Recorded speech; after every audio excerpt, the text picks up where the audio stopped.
SP గారి బాధ్యత ఏంటి? ఎస్పీ గారు ఈ ప్రభుత్వానికి జవాబుదారా, నారాయణకి జవాబుదారా? అంటే నారాయణ గారితో చెప్పి ఆయన పర్మిషన్ అవసరమా?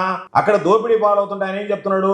నేను పోలీసులు విచారణ చేశారు, ఇంటెలిజెన్స్ వాళ్ళు విచారణ చేశారు, ఆయనకి రిపోర్ట్ ఇచ్చారు, ఆ రిపోర్ట్ ప్రకారం ఆయన చర్యలు తీసుకోకుండా ఆయన మీరు పనులు చేయబాకండి అని చెప్పాడు.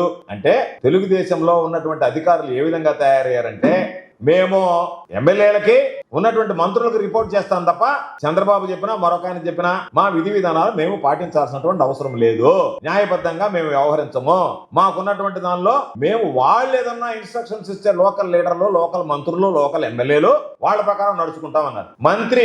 మంత్రిగా వ్యవహరించేటువంటి వ్యక్తి, ప్రభుత్వంలో బాధ్యత కలిగినటువంటి వ్యక్తి, ఆయన ఏం చెప్తున్నాడు?